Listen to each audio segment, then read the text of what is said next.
Morning students, I am Suman Garg from Emmanuel School. I hope you are fit and healthy. आज हम आरोह पुस्तक का chapter number 3 read करेंगे जिसके कवि है कुंवर नारायण। इस पुस्तक में इनकी 2 कविताएं हैं, कविता के बहाने और बात सीधी थी पर। इनकी प्रमुख रचनाएं हैं चक्रव्यूह, परिवेश, हम तुम, अपने सामने कोई दूसरा नहीं।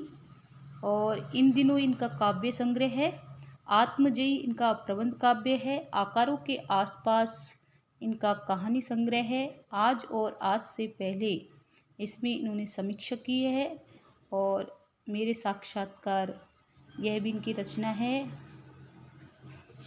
सबसे पहले हम इनकी कविता के बहाने नामक कविता का अध्ययन करेंगे, उसकी व्याख्या करेंगे। कविता के बहाने इन दिनों उनके काव्य संग्रह से ली गई है। इसमें बताया गया है कि कविता के वजूद को लेकर, उसके अस्तित्व को लेकर कवि आशंकित है। उसे शक है कि यांत्रिकता के दबाव से कविता का अस्तित्व नहीं रहेगा। ऐसे में कविता की अपार संभावनाओं को टटोलने का एक अवसर देती है। कविता के बहाने यह एक यात्रा है जो चिड़िया, फूल से लेकर बच्चे तक की है। एक और प्रकृति है और दूसरी ओर भविष्य की ओर कदम बढ़ाता बच्चा। कहने की आवश्यकता नहीं है कि चिड़िया की उड़ान की सीमा है। फूल के खिलने के साथ उसकी परिणति यानी उसका मुरझाना निश्चित है, लेकिन बच्चे के सपने असीम है, उनकी कोई सीमा नहीं है। बच्चों के खेल में किसी प्रकार की सीमा का कोई स्थान नहीं होता। कविता भी शब्दों का खेल है और शब्दों के इस खेल में जड़, चेतन, अतीत, वर्तमान और भविष्य सभी उपकरण मात्र है। इसलिए जहाँ कहीं रचनात्मक ऊर्जा होगी वहाँ सीमाओं के बंधन खुद ब खुद टूट जाते हैं, चाहे वे घर की सीमा हो, भाषा की सीमा हो या फिर समय की ही क्यों न हो।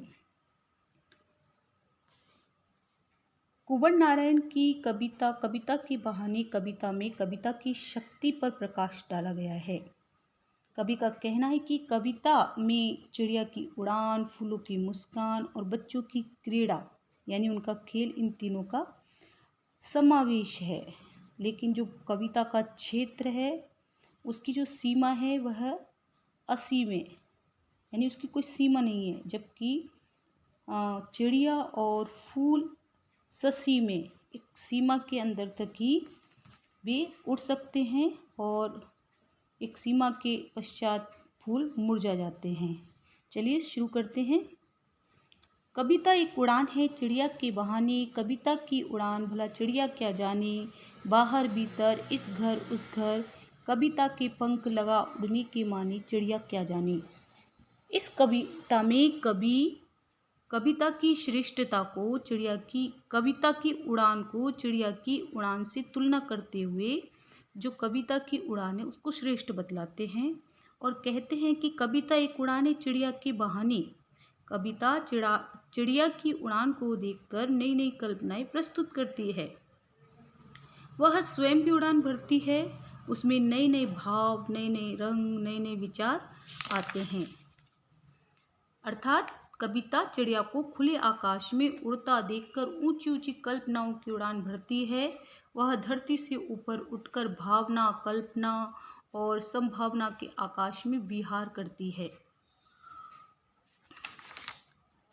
कविता की उड़ान भला चिड़िया क्या जाने। कविता की उड़ान इतनी ऊंची होती है कि बेचारी चिड़िया उसका और छोर नहीं जान पाती। कविता का विस्तार चिड़िया की समझ से परे है।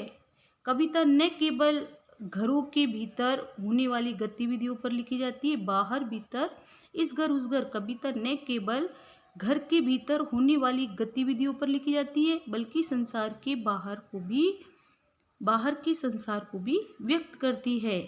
इस घर उस घर, वह कभी इस घर के बारे में लिखी जाती है तो कभी उस घर के बारे में लिखी जाती है।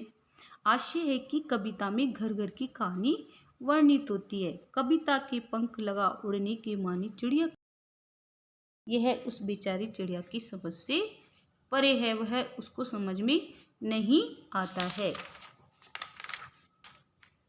इसमें कवि ने चिड़िया और कविता की तुलना की है। कविता की उड़ान को चिड़िया की उड़ान की तुलना में अधिक प्रभावी, सशक्त और श्रेष्ठ बतलाया है। कभी कविता के पंख लगाकर कभी मानव मन के भीतर प्रवेश करता है, कभी समाज के घर घर में प्रवेश करता है। वह हृदय की सूक्ष्म भावनाओं में प्रवेश करता है कविता के माध्यम से। लेकिन चिड़िया की एक सीमा है, और जो चिड़िया है वह खुले आकाश में विचरण तो कर सकती है, किंतु हृदय की सूक्ष्म भावनाओं में प्रवेश नहीं कर सकती। इसमें चिड़िया क्या जाने, इसमें प्रश्न अलंकार है। और बाहर भीतर, इस घर उस घर में रवर्ण की आवृत्ति होने के कारण इसमें अनुप्रास अलंकार है। आइए नेक्स्ट देखते हैं। कविता एक खिलना है फूलों के बहाने, कविता का खिलना भला फूल क्या जाने। बाहर भीतर, इस घर उस घर, बिना बिना मुरझाए महकने के माने फूल क्या जाने। महकना यानी सुगंध बिखराना। इसमें कवि कविता की तुलना फूलों के खिलने से करता है। कवि कहता है कविता एक खिलना है फूलों के बहाने। कविता फूलों को खिलता देखकर खिलती है, पल्लवित होती है, पुष्पित होती है, और उसमें नए नए रंग, भाव और सौंदर्य भर आते हैं। परंतु कविता का खिलना भला फूल क्या जाने।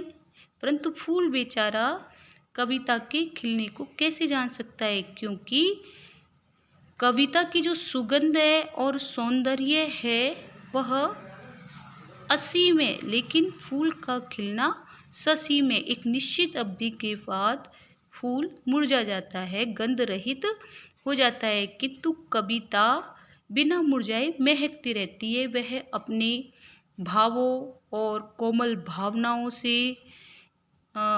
मानव को पल्लवित करती रहती, पुष्पित करती रहती है। वह हर काल देश में महकती रहती है।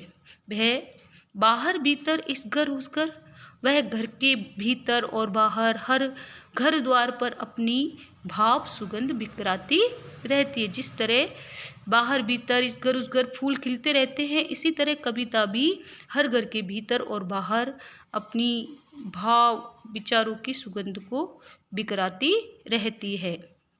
बिना मुरझाए महकने के माने। इसमें जो फूल है वह यह नहीं जान पाता है कि जो कविता है बिना मुरझाए कैसे महकती रहती है। वह तो बस सुगंध से भरना फिर एक दिन झड़ जाना इतना ही जानता है। फूल ये नहीं जानता है कि कविता हर काल हर युग में अपने विचारों, अपनी कोमल भावनाओं से पल्लवित और पुष्पित होती रहती है, और युगों युगों तक अपने विचारों और भावों से महकती रहती है। तो यह सब फूल नहीं जानता है। तो इसमें बताया गया है कि कविता फूल के समान सब और अपनी सुगंध फैलाती है। वह मानव मन के भीतर और बाहरी संसार दोनों को सुगंधित करती है। इसकी तुलना में जो प्राकृतिक फूल है वह ससीम है, उसकी एक सीमा है, वह एक निश्चित अवधि के पश्चात मुरझा जाता है। लेकिन कविता का जो विस्तार है वह बहुत ही असीम है, उसकी कोई सीमा नहीं है। वह हर काल और देश में महकती रहती है। नेक्स्ट देखिए, इसमें बताया गया है कि वही देखिए, इसमें फूल क्या जाने प्रश्न अलंकार है। भाषा सीधी और सरल है। कोई भी शब्द ऐसा नहीं है कि जो कठिन हो, है ना। और घर बाहर भीतर, इस घर उस घर, रवर्ण की आवृत्ति होने से इसमें अनुप्रास अलंकार है। नेक्स्ट देखिए, कविता एक खेल है बच्चों के बहाने, बाहर भीतर यह घर वह घर, सब घर एक कर देने के माने बच्चा ही जाने। शब्दार्थ सरल है, कोई भी शब्द ऐसा नहीं है जो कठिन है। चलिए इसका भावार्थ समझते हैं। कवि कहता है कि कविता एक खेल है बच्चों के बहाने। कविता में भी बच्चों के खेलों को देखकर कवि शब्द क्रीड़ा करता है। जैसे बच्चे अनेक प्रकार के खेल खेलते हैं, इसी तरह कवि भी कविता में शब्दों के साथ, वाक्यों के साथ, भावों के साथ, विचारों के साथ नए नए खेल खेलता है। बाहर भीतर यह घर वह घर, जिस प्रकार बच्चे खेल खेलते हुए कभी घर में जाते हैं, कभी घर से बाहर भागते हैं, वे इस घर उस घर सभी घरों को समान रूप से समझते हैं और उनमें खेल खेलते हैं, और खेल खेलते समय उनके मन में अपने पराये का भेदभाव नहीं रहता। वे खेल खेल में सभी को अपना बना लेते हैं। इसी तरह जो कविता है वह भी कवि के शब्दों के माध्यम से अपने मन के, बाहरी संसार के, अपनों के, परायों के, सब घरों के मनोभावों को अभिव्यक्त करती है। अर्थात कविता में वसुधैव कुटुंबकम की भावना निहित होती है। पूरी पृथ्वी ही अपना परिवार है। जिस तरह बच्चे सब अपने पराये सभी घरों को अपना समझते हैं, उसी तरह कविता भी आत्मीय भाव व्यक्त करती है। सब घर एक कर देने के माने बच्चा ही जाने। जिस प्रकार एक बच्चा खेल खेल में सभी घरों को एक कर देता है, यानी सभी घरों को अपना बना लेता है, वे सब घरों को एक एक करके उसमें खेल खेलते रहते हैं। बच्चा ये नहीं जानता है कि पराया घर है, वह तो उनको अपना ही समझता है। इसी तरह जो कवि है वह भी शब्दों के खेल के माध्यम से, विचारों के माध्यम से, भावों के माध्यम से क्रीड़ा करता है, खेल खेलता है, और उन सबको समान मानकर अपनी भावनाओं को व्यक्त करता है।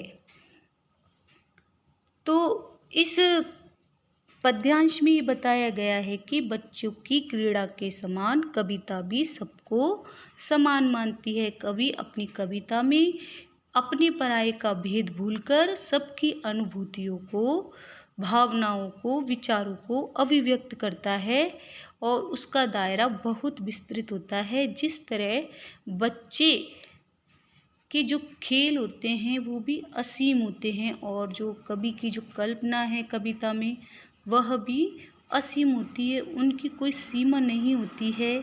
तो इसमें बच्चों के खेलों को और कविता को दोनों को समान बतलाया गया है, क्योंकि जिस तरह बच्चे अपने पराये का भेदभाव नहीं रखकर खेलते हैं, उसी तरह जो कविता भी है वह भी सबको समान समझती है।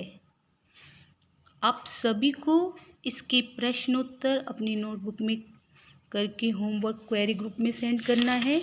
अतिरिक्त प्रश्न है, कविता के बहाने कविता का प्रतिपाद्य, कथ्य, संदेश, उद्देश्य अपने शब्दों में लिखना है। इन सब का एक ही आंसर है, चाहे आप प्रतिपाद्य लिखे या उसका कथ्य लिखे, संदेश लिखे, उद्देश्य लिखे। Thank you, have a nice day.